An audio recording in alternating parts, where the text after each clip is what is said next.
Situations tend to weigh us down, and it's easy to let them steal your joy away.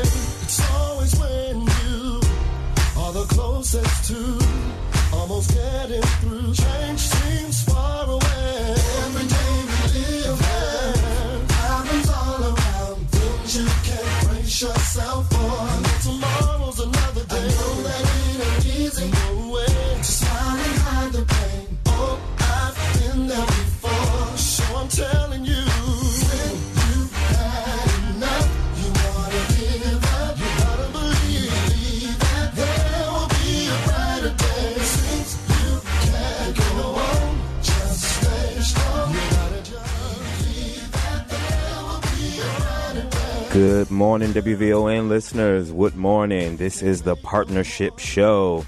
The Partnership Show with George Wright. I'm guest hosting today for George. I'm your host today, Danny Marshall. Want to remind everybody that, once again, this is the Partnership Show. We are live every Saturday morning at 8 a.m. Who is the Partnership? We are a nonprofit umbrella organization. We operate the largest public funded workforce system in the nation, serving Chicago and all of Cook County. We have a network of nearly 100 agencies in Chicago and Cook County that offers job search and training assistance, largely at no cost to our job seekers or businesses. So right now, if you or somebody you know are interested in joining or connecting with our network, visit us online at levelupajc.org. That's levelupajc.org. I'm so excited today for today's show. I've got two of my favorite people here with me. Let's just check in and make sure that my guests have been able to check in. Felicia, Yolanda, are you all there? Good morning. Good morning. I'm here, Yolanda Bailey. Good morning, Yolanda. All right. We've got Felicia and Yolanda joining us this morning from the YWCA. I'm going to let them introduce themselves to us. Let's start with Yolanda. Yolanda, tell us about you. Okay. Well, good morning, Danny, and good morning, listeners. I'm Yolanda Bailey once again, and I'm a workforce empowerment specialist for the YWCA Metropolitan Chicago. And in my role, I'm one of the first contacts with individuals who are seeking employment and training. Okay. I conduct orientations, and as well as I'm the person that works with helping that participant reach their career goal and get through the program. Nice. Well, welcome again, Yolanda. Felicia. Good morning, Danny, and everyone listening as well. Felicia Brown, Director of Workforce. So I kind of see all of the workforce programs that we have at YWCA Metropolitan Chicago, which includes several with the partnership for our WIOA contract, Opportunity Works, Quest, Good Jobs, you name it, we probably have a little bit of it. Wow. So we see some of those programs at the YWCA in multiple offices as well. Nice. All right. Now, Felicia and Yolanda, once again, thank you both for joining us this morning on the Partnership Show. So YWCA, as many of our WVON listeners may know, is a partner with the Chicago Cook Workforce Partnership. And as Felicia mentioned, having a couple of contracts, one of those contracts that you have is the workforce program in which you and Yolanda both serve under that program. Yolanda, you mentioned in the beginning your role in helping people when they come through the door looking for assistance with employment. And I know that one of the offers that you guys give people, one of the program features is this idea of the training account where people can get a voucher to go to school. Talk to us a little bit about that process. How do people get this voucher? How does this training work? What do they do with it? Where do they go? Talk to us about how people get into that program. Okay, that's one of my favorite areas. As participants come to us, if they're seeking occupational classroom training in high growth, high demand area, I'm the person that will sit with the participants so that we can conduct what's called a career exploration, which that is just researching the industry and making sure that it's a high-growth, high-demand industry that they receive employment in upon completion, because that's the main goal is employment program. And so I'm the person that actually guides them to selecting appropriate training providers, and these are providers that have been approved to receive funding through a WIOA program to provide training. And so during the quest of receiving the training, I do assist them with their specific needs. Like say they need assistance with transportation, getting to and from school, or depending on the type of training they're receiving, they may need supportive services for different items such as maybe a uniform or stethoscope, work boots or work shoes. I can assist them with that. And even if they're experiencing any issues or concerns within the training program, we can work on together so that we can make sure that they get through the training. And once upon completion, then our agency, we also work with what's called a business engagement specialist to help that person receive employment. Now, let's back up here, Yolanda. Hold on. So when you're saying once they go through the training, and let's back up here a bit. So you said that you're the one who assisted in determining which program that they go into. What are some of the high demand industries or occupations that you're seeing people go into, right? So let's back up here first. This idea of this voucher, for our WVON listeners interested in joining the conversation or learning more about how you can connect with YWCA and this vocational training program, call us at 773-591-1690. So how do you help people determine which of these industries they'll go into? What research do you use? And so that's the first one. And then where are you seeing people go mostly? What industries are they going into? Okay. Well, we do have industries that's been identified by the funders, our funders, called Workforce Partnership. Okay. Industries such as within healthcare, transportation, distribution, and logistics, for example. And the highest demand that we see actually in those two areas within healthcare and transportation, distribution, and logistics. So where are people? So they get this voucher, this training voucher to go into healthcare. How does this voucher work? What's the maximum somebody could get, and what makes them qualify for this voucher to go into healthcare? Okay. Well, first, what makes them qualify is that our program, is a program that assists individuals who are low income or individuals who are dislocated workers, meaning that you've lost your job through no fault of your own, and you could be receiving a benefit or could have exhausted unemployment benefit. And then the low-income individuals, usually those individuals that it comes under a certain guideline, or if they're receiving government subsidies such as SNAP, which they mostly call SNAP the EBT card, right? Or if they're receiving Social Security supplemental income benefit. Those are a couple ways that a person may qualify for the low-income portion of the program. So let's pin that, Yolanda, then. So if folks are, if they're laid off or because of a loss in employment to no fault of their own, we consider those dislocated workers. Oh, I'm sorry. It looks like we have a caller here. Let's take this call real quick, Yolanda and Felicia. Karen, are you on? Hi, my name is Carrington. Oh, hi, Carrington. How are you? Good. How are you doing this morning? I'm good. So I guess Carrington is joining us to talk about her experience with the program, correct? Correct. So tell us, how did you find out about the program, and what program did you even get into yourself? I found out through the program through a family member, and I'm actually enrolled as a patient care technician right now. Okay. So you went through the program. How long did it take you from start to finish to get the voucher? And what is a patient care technician? What is that? Basically, it's a combination of CNA, EKG, and phlebotomy. The voucher took about 2 weeks to process, and I've been enrolled with the program since April of 2023. Now, let's talk about you. So are you from Chicago, and what side of town are you on? Yes, I'm from Chicago. I'm from the South Side. Okay. And you enrolled in the WIOA program. You got the voucher. Where did you go to get your training? At the Chicago Community Learning Center. Okay, so that's CCLC. Correct. All right, and so the training took about, the voucher, I guess you said took about 2 weeks. How are you still in the training, or have you already finished it?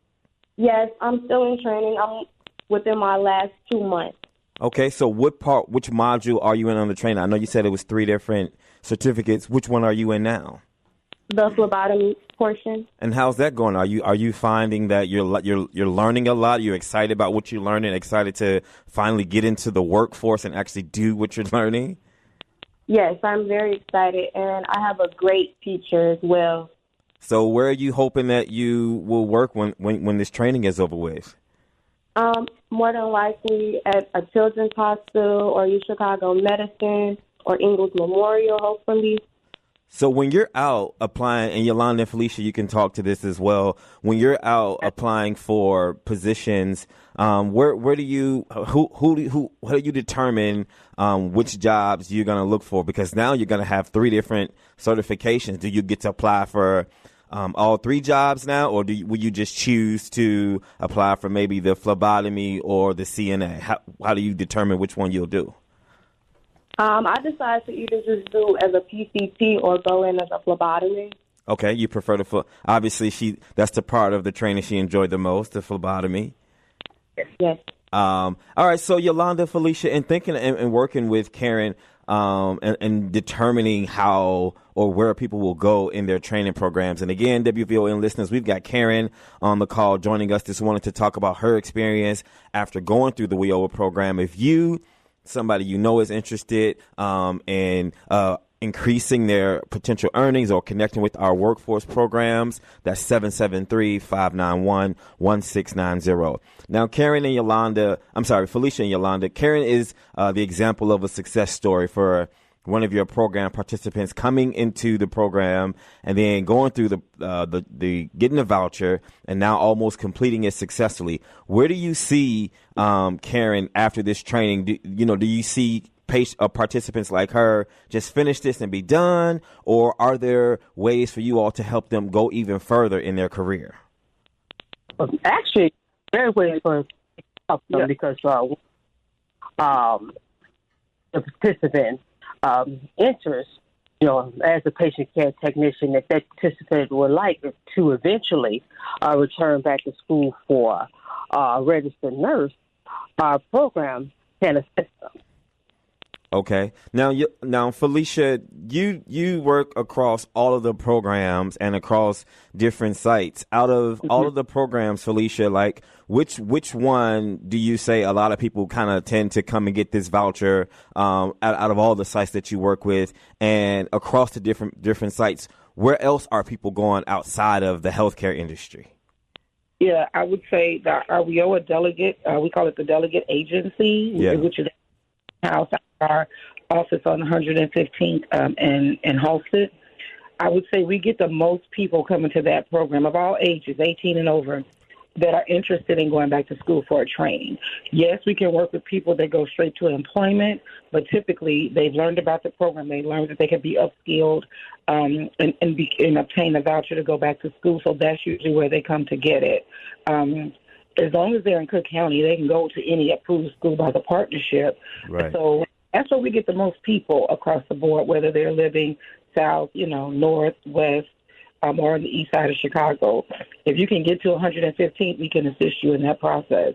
And then part of what Yolanda does as well is in her assessment, talking to individuals. Everybody has an idea of what they want to do. Yeah. But it also takes an assessment to say, what might be suitable, what might not. And it's a lot of factors that go into that. Yeah. You know, your previous education, your background, your availability, all those things go into helping those individuals go in the right direction that might help them become successful in their career goals. So what we have found, especially in the delegate side, is individuals who come and get that ITA, and I'm sorry, I got to talk about the CDL part of it because that's one of the most successful programs. Wow. that we want to do. So they'll come, they'll get the CDL, and they'll become employed in that industry. So we get a lot of individuals who want to get that CDL. They have to understand, however, once you get that trucking license, that you got to be prepared sometimes to go over the road because a full-time driver is not necessarily going to be local. Right. Other types of opportunities you can have or you can go into with a CDL license. The other part of it is, too, I think we've had a person here and there who come back to get an endorsement for their license. You know, you have a CDL, but you can come back and get an endorsement, which opens up the window even wider for employment opportunities. So hold on, Felicia. So we've got Karen, who was in the program, and then she got the voucher, and she accessed this voucher, and then this voucher put her on the path to career opportunities in the healthcare industry. And then you now mentioned careers, and you mentioned TDL, which is the transportation, distribution, and logistics industry, because you all also have a sector center that focuses exclusively on careers and training opportunities in the TDL. I'm sorry, it looks like we have a caller here. James, you're on. If you're there, James. Good morning. Good morning. I'd like to know, how many black male instructors do you have, and how many black male students? Oh, that's a great question. When you're saying instructors, if you're talking about the training providers, like the schools that individuals can go to, there's no way for me to answer that part. Now, if you're talking about on my team that works with individuals, I think we have five, I think. I'm trying to count real fast as you ask that question. But when you go to the training providers, I'm sorry? The reason why I ask, because there seems to be a shortage of black male men either working at these programs or enrolled in them. Please help me with that. Well, so enrollment, and I would dare say, Yolanda would tell you a better number, but especially when it's individual for CDL, it's primarily black men that are going into that program. It's primarily that. So if I had to say, I'm gonna pick a number. If I had to say we have 60 participants enrolled in our WIOA delegate agency right now, at minimum 3/4 of those are black male. Wow. So a good amount of the black men coming through the program, a good amount of the male clients coming through the program are black men. I'm sorry, I don't want to hold up the line. Karen, thank you so much for joining the call. We'll let you go enjoy the rest of your weekend. Thank you so much for your story. Looks like we have another caller on here with us. And again, thank you for your question and for your call, James. If you're interested in learning more about the programs, all the workforce program at YWCA, you could visit them online at www.ywca.org. That's www.ywca.org. Looks like we have another caller joining us this morning. Jerry, you're on. Yes, hi. Good morning. Good morning. I just have a question about the voucher for health care industry. Where do you get that voucher from? So these vouchers are offered at all of our American Job Centers or any of our workforce agency. So like today we have Yolanda and Felicia on from one of our organizations in the far south side neighborhood at, I believe it's at 111th or 112th, but that's the Roseland. 115th, I'm sorry. So, but if you're interested in accessing this voucher for occupational training, YWCA is one of our agencies. Yolanda or Felicia, if Jerry is interested, where does she find out more information? How does she connect with somebody to learn more about this? Yeah, I can give you a number for someone who works with us with doing our outreach and enrollment, and then she would give you the information to come out for an orientation. So whenever you're ready for that information, I can give it to you. I can tell you that our orientations are held out of our office at 839 West 115th Street. And we do them. I'm going to rely on Yolanda to say when it is. I always mix up my Tuesdays and Wednesdays. But you can reach. The name is. I'll give you an email address first, and this is for anyone listening. The email address is DORIAN as in Nancy BRUMFIELD.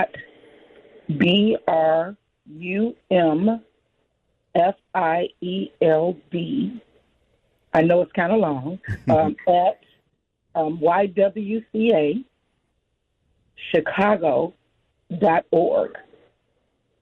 That's the email address, and if you shoot an email to Dorian and let her know that you're interested in learning more about the WIOA program, she will get back to you and invite you out to an orientation. Thank you. And can I get a phone number? You mentioned the phone number. Most certainly. Let me get you her phone number. Is this the number that I have, Felicia, the 773-786? Yep, that's the number. All right. Yep. So for all of our WVON listeners interested in connecting with the workforce program to get the voucher for training, our partner YWCA can be reached at 773-786-7004. Thank you. Thank you, Jerry, for your call. All right. Looks like we have another caller. Caller, you're on with us, Janice. Hi. This really sounds good. But I was wondering, are you training people to be welders? Because that's well paying, as much overtime as you want. And also in coding. Coding is very good, too. That you asked that question. So through the WIOA delegate agency, you can definitely, some research can be done to find out what training providers offer welding. However, we also have a program called Opportunity Works, and it's with Union Pacific. And then that program, we service young women ages 18 to 25, and we specifically get them trained in welding.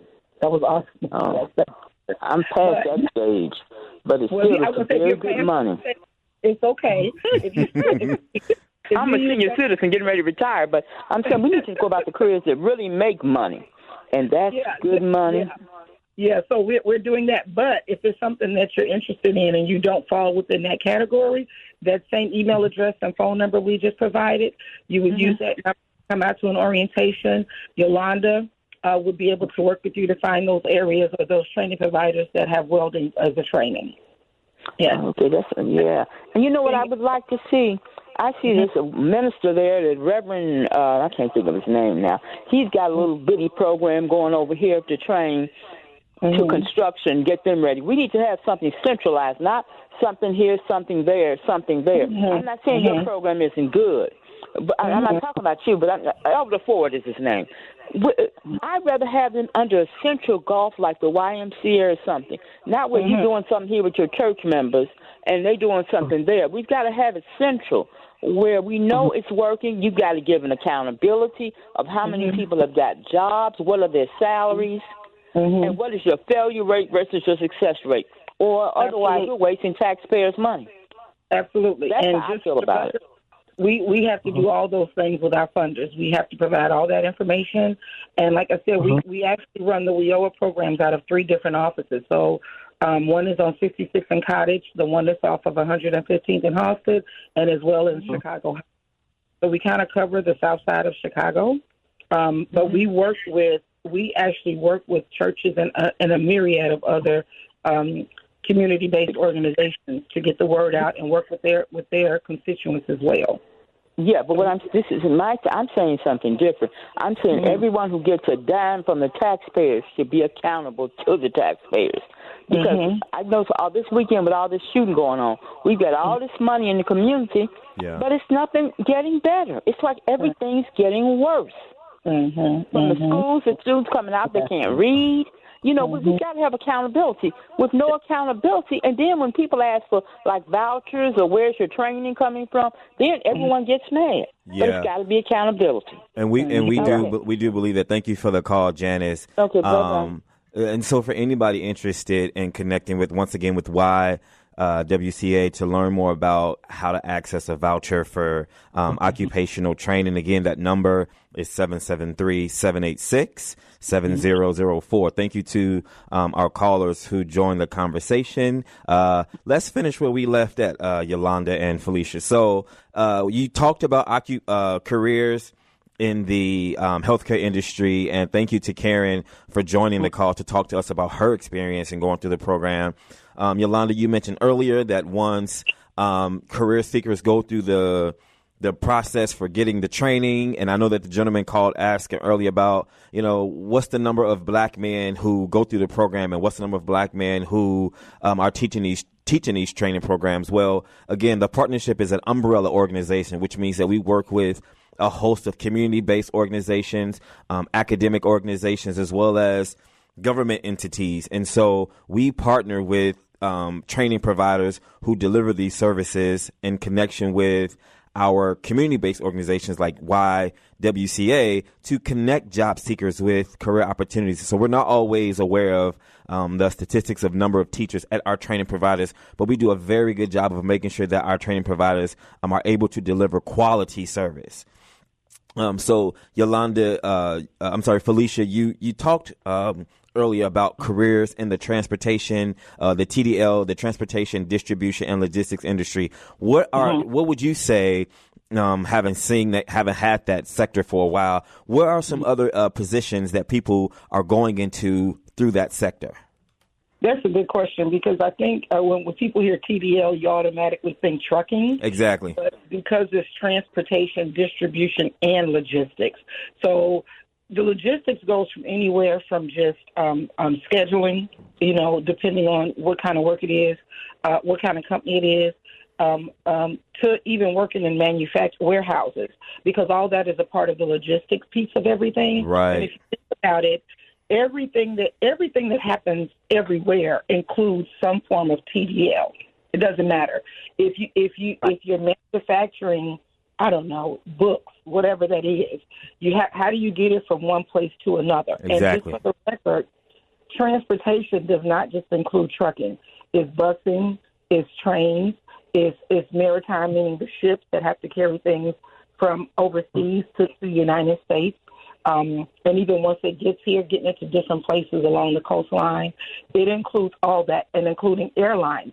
If you're thinking about it, there are FedEx has an airline. That's transportation. Yeah. So in our youth program, we had a young man who went through our TDL youth training program, and ultimately went on ahead and furthered his education to become a pilot because of that. Whoa. So, yeah, that was a couple of years ago. I wasn't expecting that. Now, who knew, as George would say, who knew coming through this program would lead him to become a pilot? Wow. He went to pilot school. So, because when we think about transportation, again, we think about just the trucks. It's so much more, because how do the trucks get their merchandise to take over the roads? In most cases, a train is bringing it to and from, and then it gets loaded onto a truck. So it's bigger than just driving a truck. And that's the one thing we try to impress upon participants who want to get into that industry. Yeah. There's so many other opportunities for you to do this under TDL. You got to think about the people who are doing the shipping and the receiving and the distribution. All those are part of this industry. So and the way I describe it to people is, there's nothing that anything can happen in the United States without TDL. Without it, it can't. Now, this is one of those industries that we saw experience a huge boom during the pandemic, obviously, right? And it's so funny because, the Chicago Cook Workforce Partnership, we present these occupational profiles on our website. And interestingly, on the website where we talk about positions or careers in the TDL industry, one of those positions would be a warehouse worker or a forklift driver. And it's funny because one of the descriptions for this position is that Cook County employment of warehouse workers and forklift drivers is expected to increase through the year 2020. Now, we published that article without even knowing that the pandemic would happen, and as a result of all the transportation that needed to happen during that time, it caused a boom. And so that position alone in the industry, what are people making in that job, in that occupation? That's a great question, and I'm going to let Yolanda help answer that. I don't want to mess that piece up if she sees when they become employed, so I'm going to let her answer that question. Yes. Actually, the salary range is very good because they actually can make starting anywhere from 45 to about I've seen as high as $85,000. Wow. Now, so when you look at the position, and again, as you mentioned, Felicia, when people think about the TDL industry, they only think about truck drivers. But as you mentioned, before things even get put on a truck, it has to be processed in a warehouse somewhere. And so one of those jobs that need to be fulfilled to even before things even get on the truck is their warehouse worker. But even as a warehouse worker, that calls for some skills. Like you got to be able to operate select machinery. Are there certificates that people can get to become a warehouse worker? Absolutely. I mean, we have programs, too, that will allow you it's for manufacturing. So, yeah, you can get, and so manufacturing is a weird area where a lot of people kind of grandfather into certain roles. Yeah. However, forklift is a very important thing, even in manufacturing, and there's multiple types of forklifts that you can get certifications in. So understanding that some people learn forklift by working on the job, but if you can come to the table saying, and I don't know all the names, but I know how to do a flatbed, I know how to do a lift, those kind of things with forklift, that gives you a leg up becoming employed in that industry. So in manufacturing, even though you may not connect it to TDL, it really kind of is when it comes to, especially when we think about distribution of merchandise. Right. So it has to be created in order for it to get distributed, in order for logistics to come into place, to know how to map all that out. So, when it comes to manufacturing, there are some skills you can learn. CNC, for example, is one of those things you can learn in manufacturing, and that's a computerized type training to help create or build. Excuse me, my voice is a little hoarse.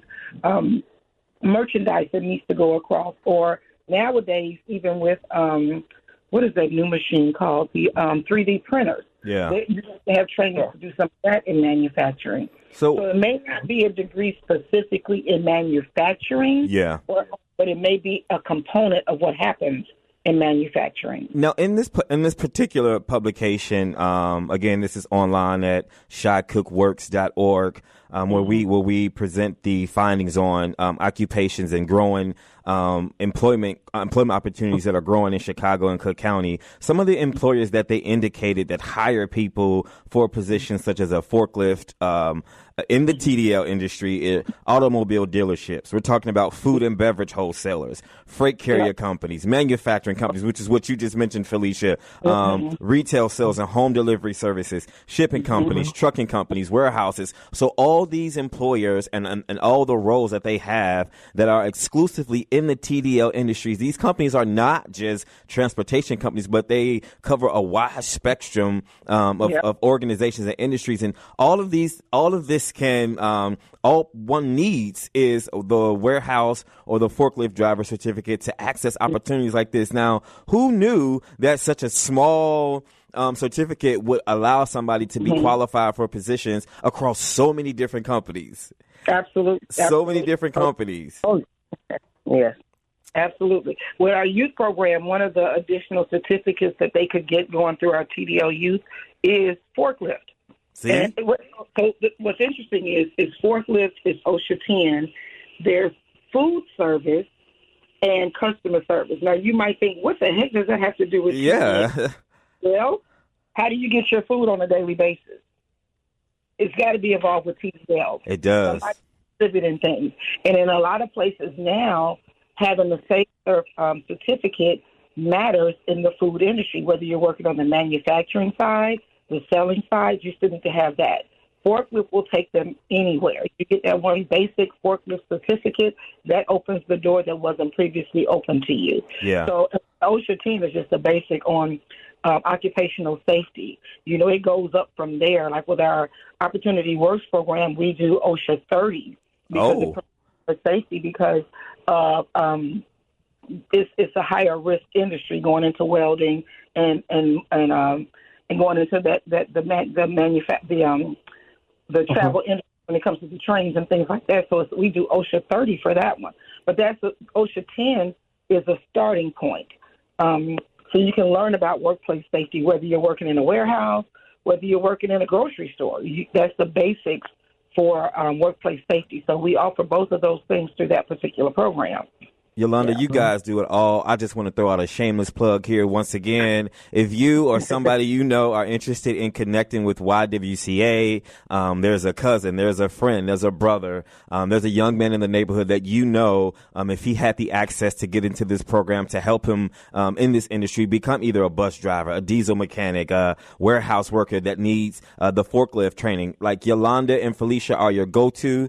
Join the call, 773-591-1690. Now, I want to switch here because I know that as Felicia, you were mentioning earlier, all the different industries or some of the industries where you guys assist people in getting into training. So we already talked about the healthcare industries and the voucher that people can get to go into healthcare. We had Karen. Again, thank you for joining the call. I understand also that you guys, because you mentioned it a little bit earlier, Felicia, what are some occupations or what are some occupations that people are going into in manufacturing, if you're seeing any of that? Or what are some of those roles or those trainings that cross industries? I know we talked about it with transportation and how the certificates that you can get in transportation can cover positions in transportation or in manufacturing. Right. So I say, and I'm going to ask Yolanda too to jump in on this one, but I would say that because we get a high percentage, if you will, of participants who are specifically looking for CDL. And if you don't mind, I'm going to add this piece.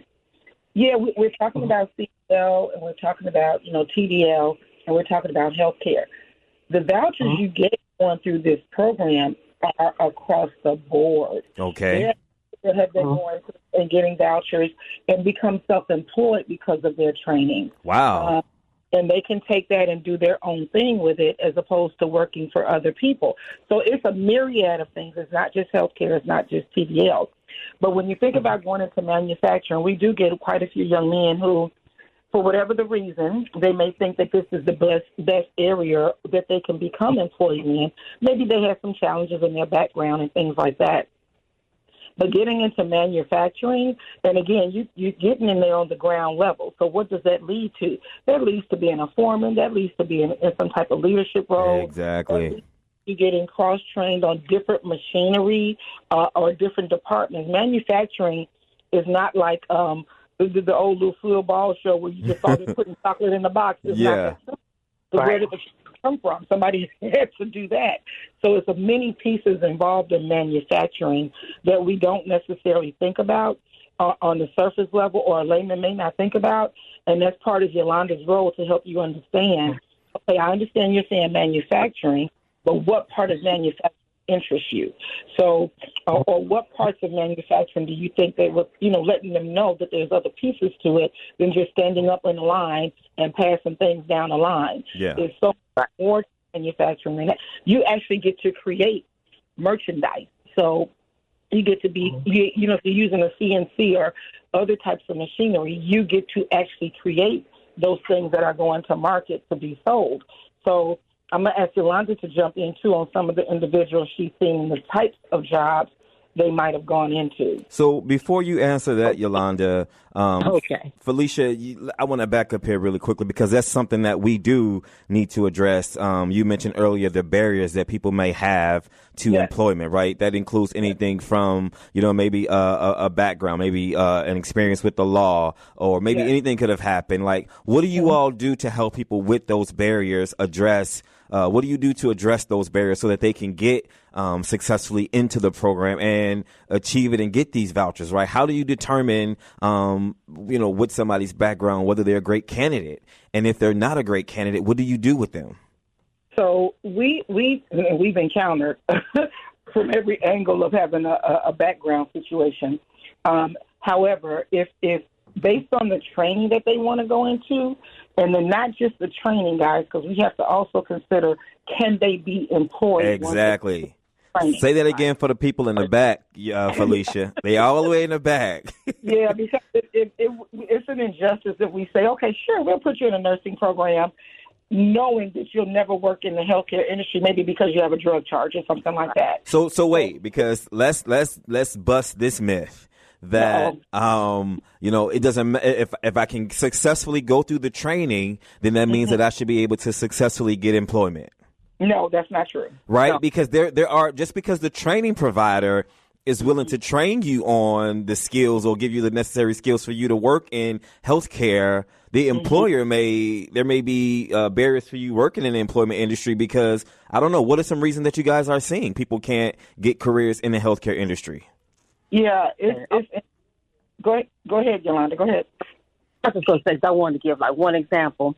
Like sometimes we have individuals who may want to go into healthcare and they may have just be out of charge in their background. Right. And it could be a charge in which they may have to go through what's called a healthcare waiver in order to work in that industry. And that takes, may take, a little additional time.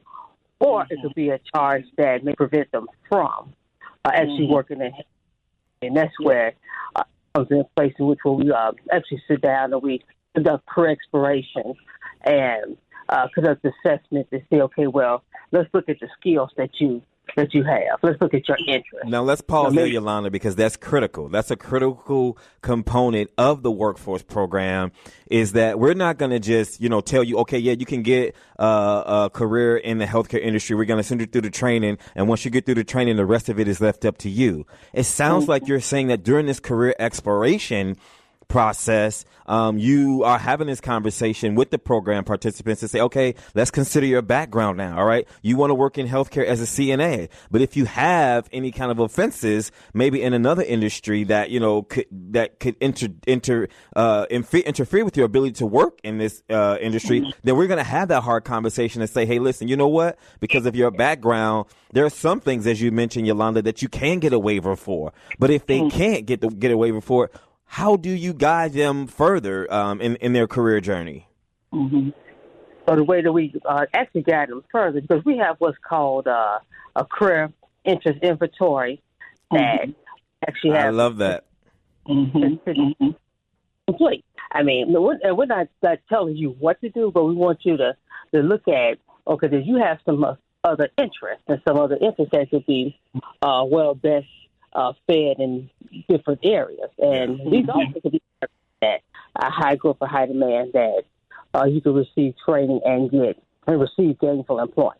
And that's a huge, I think that's what contributes to the workforce programs being so successful, is that people aren't just getting trainings in just random industries, right? You're not going to just come and get a training to become, say, a dog walker. Not that maybe dog walking positions aren't in demand, but if the research isn't there to show that those industries are in demand and that people can get into them very quickly with the quick turnaround time from training to being placed into employment. If that's not in demand, then it seems like those aren't going to be the programs that we're going to focus on. We're not. And for the caller who asked earlier about accountability to publicly funded programs, that's one of those accountability factors that we have. We're not going to just give people vouchers to just go become anything. These are, as Yolanda mentioned, in-demand training for in-demand industries and for in-demand occupations, right? That means that in this particular region, transportation is going to be one of those. Manufacturing is going to be one of those. Healthcare is going to be one of those. IT is going to be one of those, even careers in the business and professional services. And so we're talking about manufacturing, and then we talked about healthcare, and then we also talked about TDL. But Felicia and Yolanda, what happens when people are done with the training? What's next? Oh, employment. So this is the thing. It would be a disservice, and I talk to my team about this quite often. We have to have some level of passion to be able to help someone move to the next level of their life. Absolutely. So it's not just hitting a number. So it's never about that for me. So, yeah, we might need to hit a number because Chicago Cook Workforce said you need to do that. Hey, watch it now. Watch it. No. But to that is this. We also have to consider the participants that we're serving, because whatever we're doing is affecting their life. Mm-hmm. And so if we're bringing them into the program to hit a target, knowing that we're not going to be able to service them all the way through to this life change, then we're doing them a disservice. Absolutely. I love that. Training, and we work with you to get you employed. We have several job developers that kind of work together, so then we have to work with you to get you employed. And then, as the program goes, of course, then there's a whole year of follow-up services that you receive to help you maintain that employment. So we're not going to say, oh, sure, come on in and get your medical assistance degree, knowing full well that we can get you employed in that industry. I love that. What it does is, you're talking about people that may be, and we've all had some kind of trauma in our life when it comes to work. So all we're doing is compounding that by just using that door as a rotating door. Yolanda is phenomenal for sitting and having those conversations, trying to steer them in the right direction. I mean, I just recently saw one client. I had to finally ask her, "Do you work here now?" Because she said every single day, and Yolanda is working with her, trying to figure out what direction she should go in, having her do her school exploration forms to go out and have these interviews with these schools to try to figure out what the right direction is. Exactly. So she worked with her and worked with her and worked with her. And every day I would say, "Hey, I see you at work today," because she would be there every single day trying to figure this thing out. But Yolanda wasn't going to tell her, "Girl, just go do this," because that's doing her a disservice. So she really has to want to do whatever it is. She has to have a passion for it herself. For sure. And then she has to be suitable for the industry that she wants to get trained in, because if we can't get her employed, then we have not done our job. It's a disservice. I want to add or remind our WVON listeners that the conversation today is uplifting the value of vouchers, the career occupational vouchers that's offered through the Chicago Cook Workforce Partnership. Is one of the many tools in our treasure chest for helping career seekers get from where they want to be to achieving their career goals. If you or somebody you know is interested in accessing one of our occupational training vouchers, visit us online, levelupajc.org. You can learn more about the industries where we assist people in getting vouchers for training. You can learn more about where to access an American Job Center near you, or find out where another workforce provider is, like our partner here, YWCA. I just want to mention also that in program year 22, which went from about June 22nd from 2021 till July of 2023, we invested more than $16 million in more than 2,900 ITAs. Now, that's a lot, Felicia. $16 million for 2,900 ITAs. That's 29 training vouchers that were paid for 2,900 individuals to access career opportunities that they would not have qualified for had they not got access to this particular training program. So before we end this conversation, I want you both to talk to us about when your next orientation is, and where can people go, or when your next orientation is, and then what should people bring or to be prepared to be successful in your program. Yolanda, take it away. Okay, yes.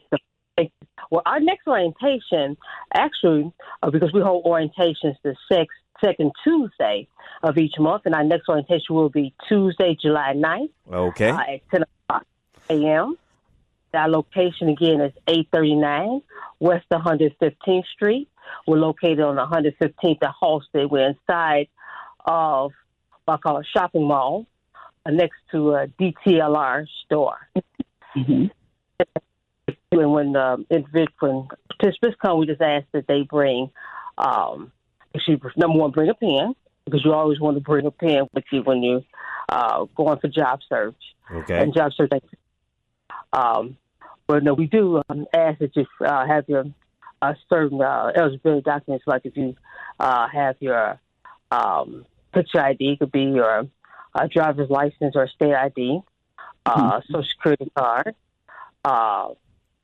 proof of authorization to work in the United States, such as maybe your birth certificate or U.S. passport, or if you have your proof of income, it could be a SNAP letter or a TANF letter. Okay. Or also, if you're receiving unemployment, so we do ask that proof of unemployment. So that's some of the documents that people need when coming in for the initial orientation for connecting with the team at YWCA. Again, guys, they have their next orientation next Tuesday. Tuesday, July 9th. And again, their address is 839 West 115th Street in Chicago. Again, that's in the Roseland neighborhood, 839 West 115th Street. Looking to connect with them by phone, that's 773-786-7004. It's a July 4th weekend. Yolanda, Felicia, and all of you all at YWCA, thank you so much for joining this conversation today and informing our WVON listeners about the services that they can access through CA. Thank you all so much. Have a great weekend. We'll see you next week. Thank you, Danny. Everyone have a beautiful weekend.